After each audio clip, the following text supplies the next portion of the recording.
The Sleeping Beauty. 5 minutes later, I was lying on my bunk in my pajamas. My father came in and lit the oil lamp hanging from the ceiling. It was getting dark earlier now. "All right," he said. "What sort of story shall we have tonight?" "Dad," I said. "Wait a minute. What is it?"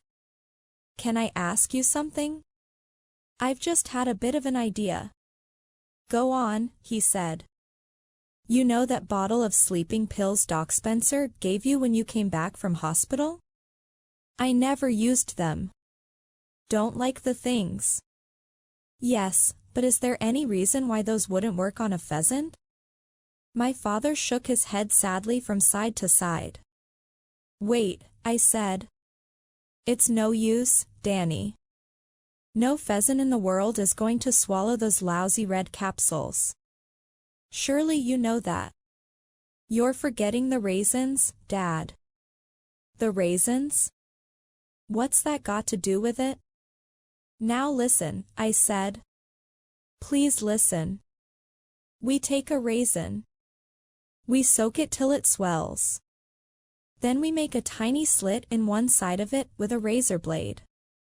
Then we hollow it out a little. Then we open up one of your red capsules and pour all the powder into the raisin. Then we get a needle and thread and very carefully we sew up the slit." Out of the corner of my eye, I saw my father's mouth slowly beginning to open.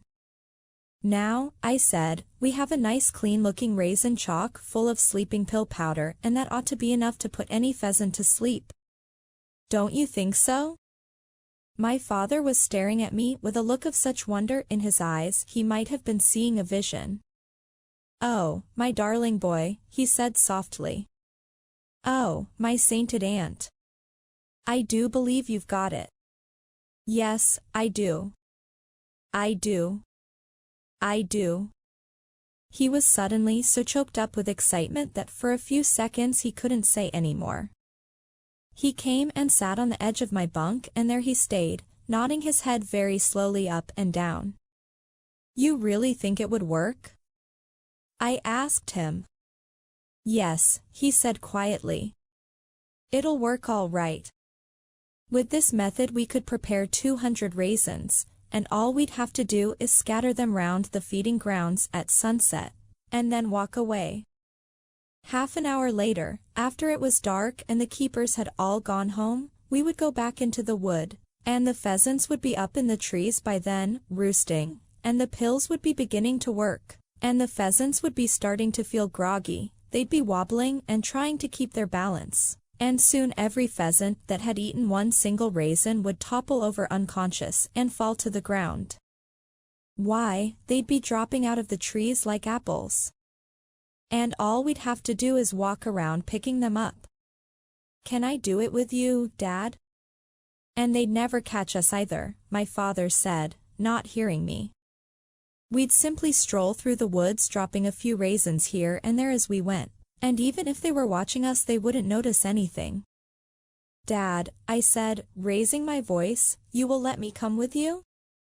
"Danny, my love," he said, laying a hand on my knee and gazing at me with eyes large and bright as 2 stars, "if this thing works, it will revolutionize poaching."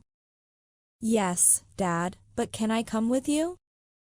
"Come with me," he said, floating out of his dream at last. "But my dear boy, of course you can come with me. It's your idea. You must be there to see it happening." "Now then," he cried, bouncing up off the bed. "Where are those pills?" The small bottle of red capsules was standing beside the sink. It had been there ever since my father returned from hospital. He fetched it and unscrewed the top and poured the capsules onto my blanket. "Let's count them," he said. We counted them together. There were exactly 50. "That's not enough," he said. "We need 200 at least." Then he cried out, "Wait. Hold it. There's no problem." He began carefully putting the capsules back into the bottle, and as he did so he said, "All we've got to do, Danny, is divide the powder from one capsule among 4 raisins. In other words, quarter the dose. That way we would have enough to fill 200 raisins. But would a quarter of one of those pills be strong enough to put a pheasant to sleep? I asked. Of course it would, my dear boy. Work it out for yourself. How much smaller is a pheasant than a man? Many, many times smaller. There you are then. If one pill is enough to put a fully grown man to sleep, you'll only need a tiny bit of that for a pheasant. What we're giving him will knock the old pheasant for a loop. He won't know what's hit him. But Dad, 200 raisins aren't going to get you 200 pheasants. Why not? Because the greediest birds are surely going to gobble up about 10 raisins each. You've got a point there, my father said. You certainly have. But somehow I don't think it will happen that way. Not if I'm very careful and spread them out over a wide area. Don't worry about it, Danny. I'm sure I can work it. And you promise I can come with you? Absolutely, he said. And we shall call this method the Sleeping Beauty. It will be a landmark in the history of poaching. I sat very still in my bunk, watching my father as he put each capsule back into the bottle. I could hardly believe what was happening, that we were really going to do it, that he and I alone were going to try to swipe practically the entire flock of Mr. Victor Hazel's prize pheasants. Just thinking about it sent little shivers of electricity running all over my skin. Exciting, isn't it? My father said. I don't dare think about it, Dad. It makes me shiver all over. Me too, he said. But we must keep very calm from now on. We must make our plans very, very carefully. Today is Wednesday. The shooting party is next Saturday. Cripes. I said. That's in 3 days' time. When do you and I go up to the wood and do the job? The night before, my father said. On the Friday. In that way they won't discover that all the pheasants have disappeared until it's too late and the party has begun. Friday's the day after tomorrow. My goodness, Dad, we'll have to hurry if we're going to get 200 raisins ready before then. My father stood up and began pacing the floor of the caravan. Here's the plan of action, he said. Listen carefully. Tomorrow is Thursday. When I walk you to school, I shall go into Cooper's stores in the village and buy 2 packets of seedless raisins. And in the evening we will put the raisins into soak for the night. But that only gives us Friday to get ready 200 raisins, I said.